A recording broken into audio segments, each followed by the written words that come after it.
welcome, can I thank Bishop Daniel, can I thank the Coptic Church for hosting this event. Can I acknowledge all of the significant faith leaders, community leaders and members of the media who are here tonight. Really, I'm here to give a number of key messages and to hope that you can spread those messages as well. And so I'm here in my capacity as the Assistant Minister for Multicultural Affairs and Social Services, and particularly in that capacity, I know we've got many representatives of ethnic media here and various cultural leaders to talk about the importance of people voting in the postal survey or postal plebiscite as some are referring to it.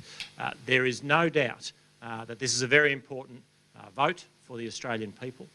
We are looking at how we define marriage.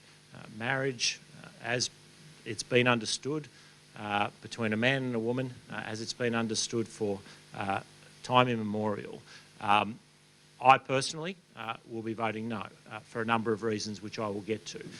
But more important than how I'll be voting, because I am but one. I get one vote out of 16 million Australians who are on the electoral roll. And so the other 15,999,999 should also be having their say. And I would encourage all Australians to have their say. And I would encourage you to be encouraging your communities to have their say. As Australians, we know that if you're voting no, it means that the definition will stay the same and things will continue the same. Also for the Australian, if voting yes, they are saying to them it's only to change the definition. But I believe it's much more than that. And my question is why the government didn't explain to the Australians what are the changes or the consequences of voting yes before sending the postal vote. In a way, the yes vote is a misleading vote, if I can say. Well, look, thank you, Bishop. It's a fair question, and I think it's fair to say that within the government there are differing views on what the implications of changing the Marriage Act would be, and I think that's very clear. There are some in the government who believe that you can change the Marriage Act and there won't be further implications, and they are obviously in many cases arguing for a yes vote. There are many in the government, like myself, others, who believe that changing the Marriage Act is not only something that we shouldn't do, but one of the reasons we shouldn't do it is that it does have some of those further implications. So, look, I think your question goes, is fair in the sense that this is not a perfect process, but I think that this goes to the importance of, I guess, every Australian really hearing the case very clearly. We have the opportunity to have a conversation as a nation and for people to really consider those things and to consider whether there are further implications. And the No case has been making that argument very strongly.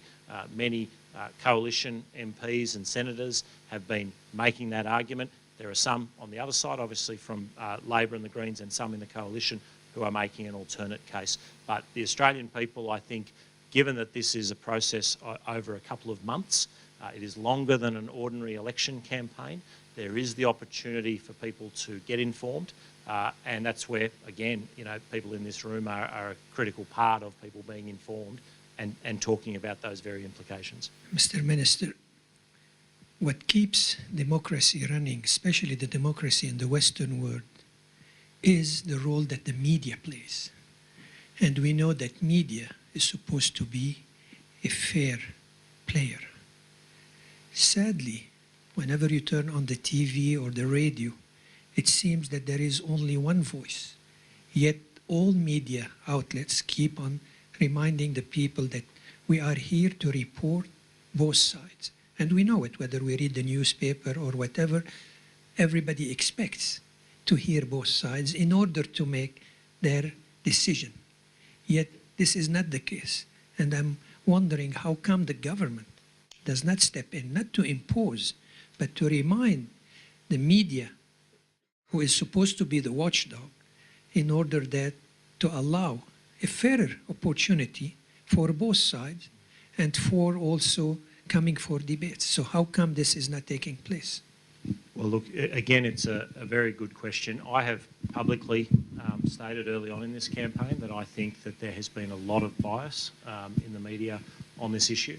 I think that large parts of the media, not all of the media, but large parts of the media have become, in some ways, advocates on this issue for the yes case rather than fairly reporting. Now, there's plenty of exceptions to that, but if you look at our national broadcast, the ABC, I think even Media Watch has said some time ago that their coverage of these sort of issues hasn't been balanced, that they haven't given enough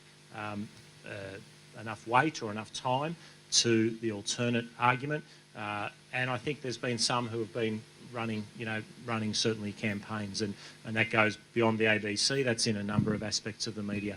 I think that in terms of, obviously, the government can't dictate to the media what they do. It is a free media, and they are in some ways free to be biased, but that said, not so much the ABC. The ABC should be fair and balanced. When we will say that this is democracy, we should listen to each other.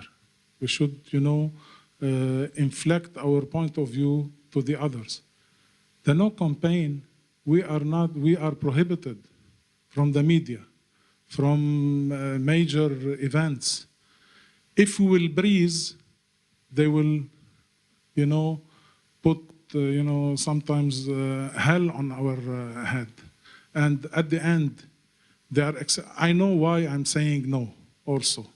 In a democracy, they are saying yes and they don't know what will the changes will be. And at the same time, at the end, they will expect us to respect this process. If it is democratic process, I will respect it. If not, I don't know. Where are we going as a community, as a country? There is a serious problem in our living as Australians here.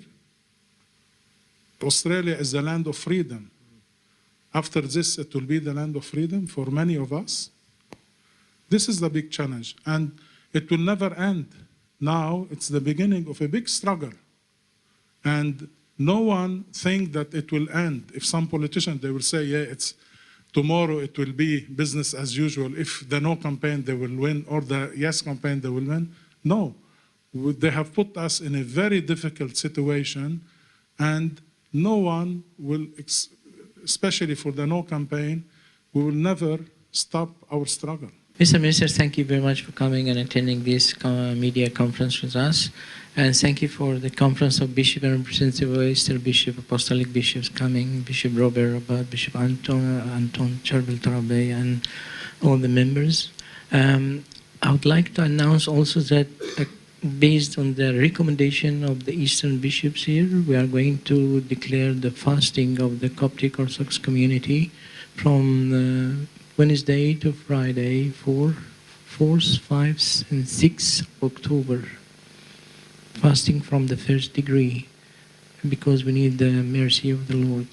Thank you very much, your kindness for coming and answering the questions.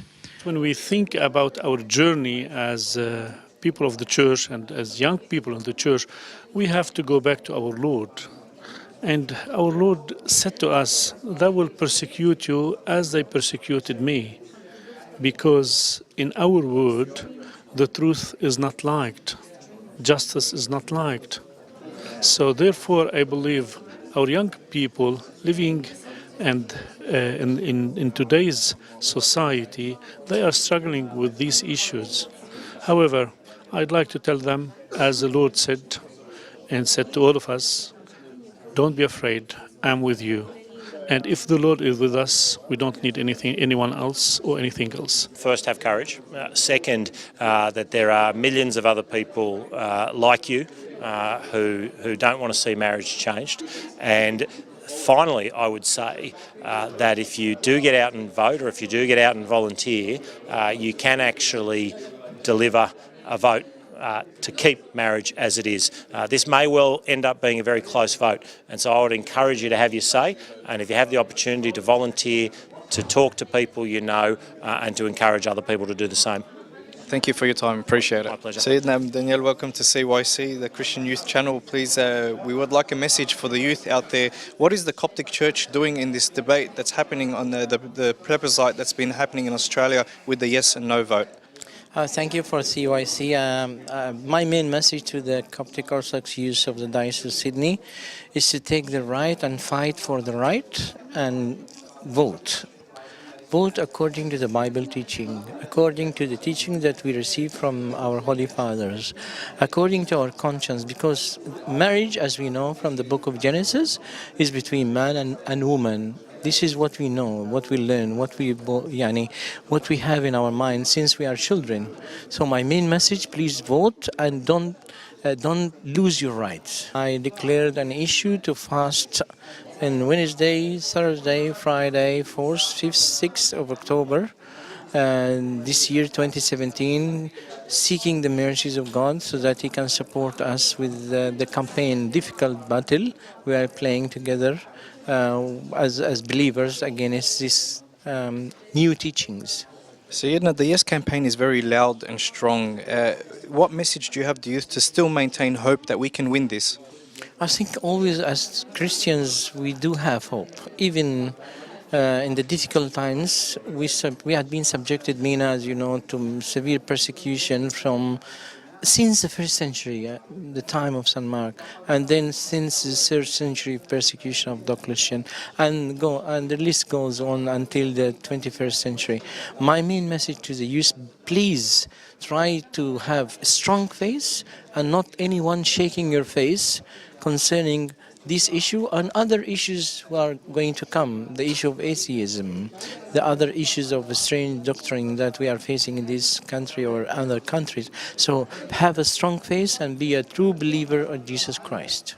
Thank you, Sayyidina. Keep us in your prayers, please. Thank you, Mina. I wish you all the best. Please, I repeat, all the youth, I need you to fast Wednesday, Thursday, Friday, 4th, 5th and 6th October 2017 for this purpose. Thank you, Sayyidina. God bless you, Mina.